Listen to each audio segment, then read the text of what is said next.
Hey, it's me, Ashlee from GrizzlyDino, and I had a strange dream last night, and it was so strange that I was up at 4 in the morning, could not stop thinking about it, could not sleep. Therefore, I spent the next hour and a half writing down the contents of my dreams so that I could relay them to you in what I'd like to call Story Time with Shlee. Alright, let's get into the story. What would you do if you had 10 bags of letters to mail, but the local bag lady keeps trying to steal them? You're currently sat on a street corner surrounded by 10 large bags of letters. They are letters that you've written as responses to your fan letters.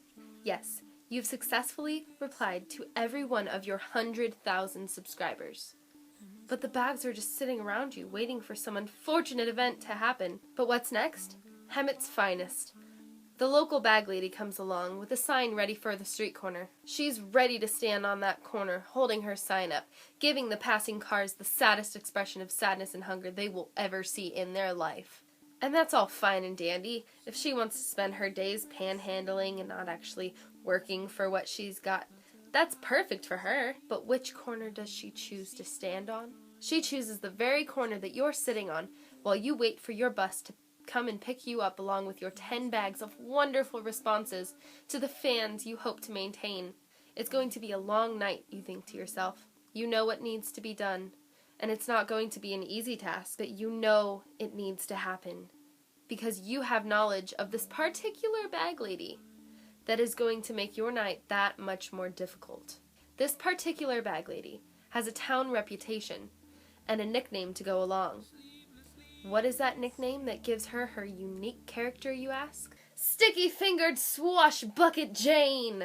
Alright, that's not the nicest name in the universe, but to our town defense, she is a klepto and kinda looks like a pirate. And her name's Jane. So with this unique piece of information about the bag lady who has chosen to take up shop in the midst of you and your fan letters, you have to make a decision right here and right now. Do you wait and trust that Sticky Fingers is going to mind her corner and not mess with you or your letters? Or is she going to mistake your bags for some of her own and try to steal them? Seeing as you're pretty much alone at this bus stop, only accompanied by the sweet stranger you met about a half hour ago, who may or may not be willing to help you, you make a decision. You're going to trust that Sticky Fingers has her name for a reason, and watch your bags like a hawk. As she gets settled on the corner with her sign that reads, "I've been through the Hunger Games, don't make me starve anymore," she starts to inch towards one of the bags. She looks at the bag with a familiar face, wondering if it had fallen out of the shopping cart she had stolen from Walmart, which currently contains every belonging she has ever owned.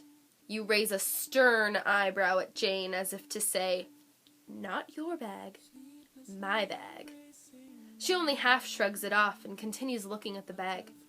As she reaches for the bag, you make your move, quickly giving your new friend on the bus stop bench the okay to keep an eye on the other 9 bags. You leap for the bag and grab it before she can get her sticky fingers on it. But alas, it's too late. Sticky-fingered swashbucket Jane is currently galloping away with the trash bag full of your beloved fan letters. But what's this? You recount all of the bags that are currently at your side. 1, 2, 3, 10! Then what exactly was it that Sticky Fingers had her grimy paws on? It comes back to you. You had 11 bags to begin with. 10 were filled with the beautiful letters that you had painstakingly taken your time responding to all of your fans. And one bag, what was it filled with? Garbage.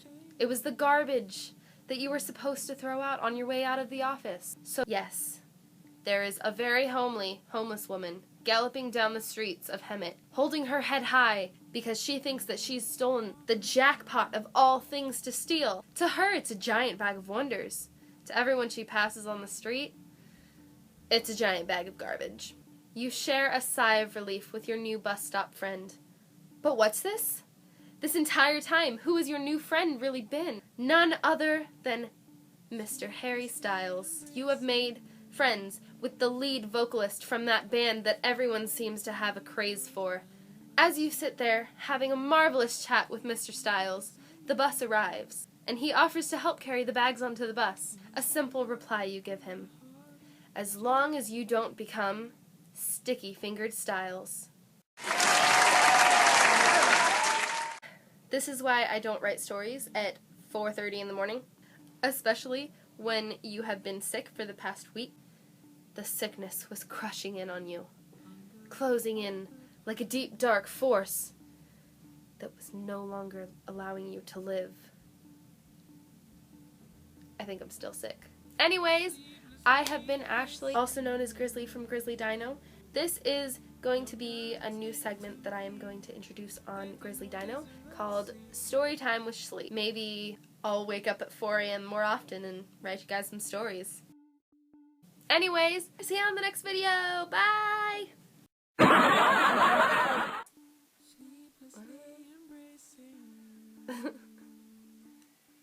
This is why I shouldn't write stories at 4 in the morning. Alright. Oh, I can't read.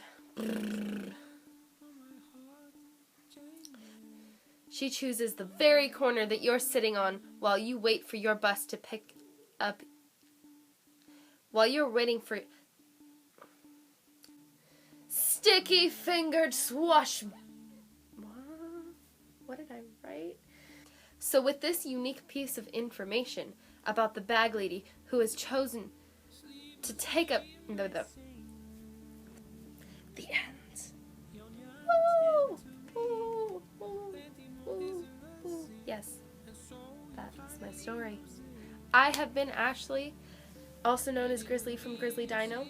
This is a new segment that I would... the camera's really shaky. Sorry about that. Maybe I'll wake up at 4 a.m. more often and write you guys some stories. I know this one was pretty thrilling, wasn't it?